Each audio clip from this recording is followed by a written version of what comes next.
The new policy was supposed to bridge the gap between the haves and the have-nots, but honestly, it feels like it's just making the rich richer and leaving everyone else behind.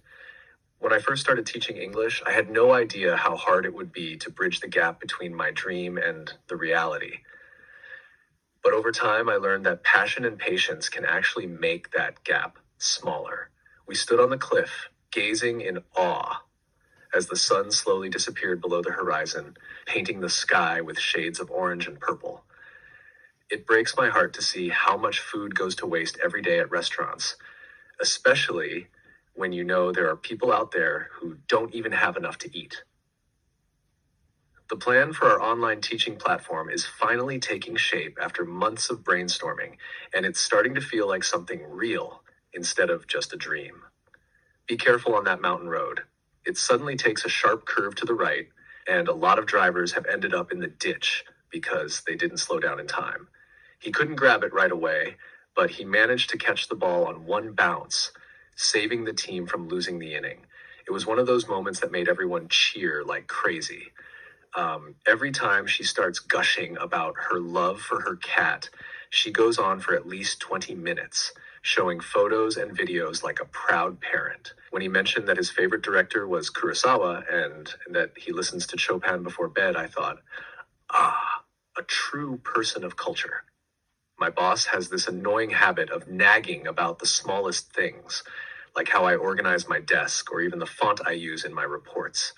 It's exhausting. After I got new glasses, my acuity of vision improved so much that I realized how blurry the world had looked before. Even the leaves on distant trees looked sharp and detailed. My grandfather still has amazing acuity of hearing. He can hear a mosquito from across the room while I can barely hear the TV. The fireworks show was such a spectacle that people stopped in their tracks, staring silently at the sky as if time itself had paused. He got drunk at the wedding and completely made a spectacle of himself, dancing on tables and shouting people's names.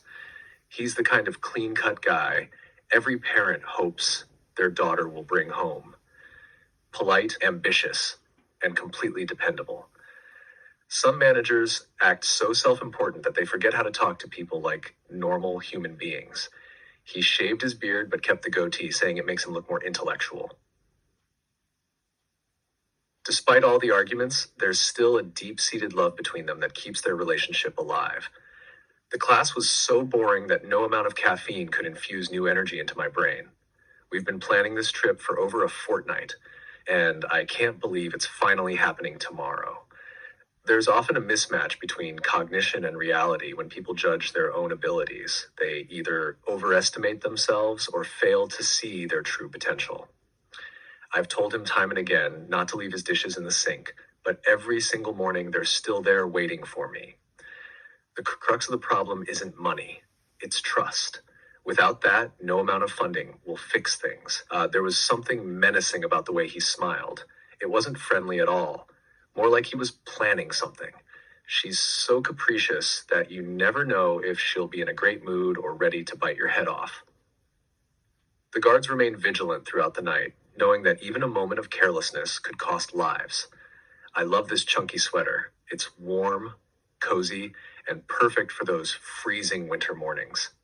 He gets cranky whenever he skips breakfast, so we've all learned to stay out of his way until he eats something. The company is working hard to rectify the mistake in last month's report before the investors find out.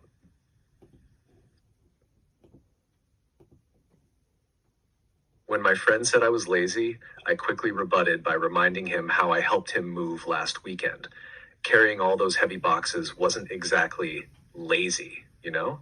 He tried to refute the rumor that he cheated on the test, saying he studied every night for weeks, but honestly, no one really believed him. Can you elucidate what you meant by taking things slow? I mean, are you talking about the project or our relationship? I always carry a few bobby pins in my bag because my bangs keep falling into my eyes no matter how many times I fix them. The sole of my sneaker started peeling off halfway through my shift, and by the time I got home, it was completely detached. Don't tell Lisa about the surprise party. She's such a blabbermouth. Remember last time?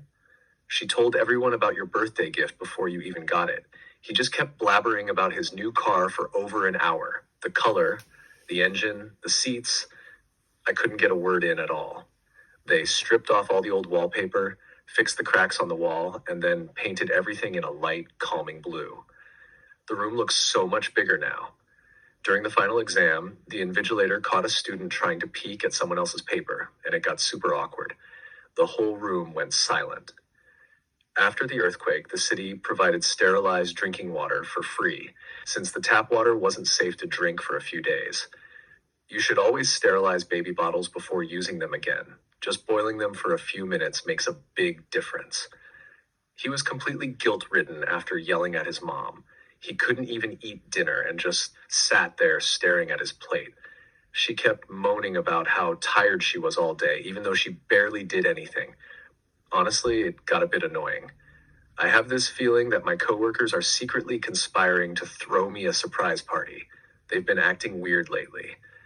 The delivery guy clearly mishandled my package. The fragile sticker was torn off and the box looked like it had been kicked around. He's completely smitten with his new girlfriend. He even changed his wallpaper to her picture. It's kind of cute, but also a bit much. It was total mayhem at the mall during the Black Friday sale. People were literally fighting over TVs. At the farmer's market, we bartered our homemade cookies for some fresh apples from a local orchard. Best trade ever. When I realized I'd actually passed the exam, this huge wave of relief just washed over me. I almost cried. A bunch of thugs spray painted the walls near the station last night. It's honestly depressing. That area used to look so nice. My niece just started preschool last month, and now every time I visit, she proudly shows me her drawings from class. Her tone was so forceful during the meeting that even the manager didn't dare interrupt her. I used to regard cooking as a boring chore, but ever since I started experimenting with new recipes, it's become something I look forward to. There's definitely an in-group at my office. They always go out for lunch together and never invite anyone else. The sudden train delay this morning really inconvenienced a lot of people. Everyone was packed like sardines and super frustrated. When my boss suddenly asked me to give a speech in front of everyone, I just froze like a deer in the headlights. She's become so paranoid lately. She even thinks her friends are secretly gossiping about her online. Hey, keep your hands to yourself, man. Just because you're drunk doesn't mean you can touch people. He's a nice guy, but he tends to keep to himself. He eats lunch alone almost every day.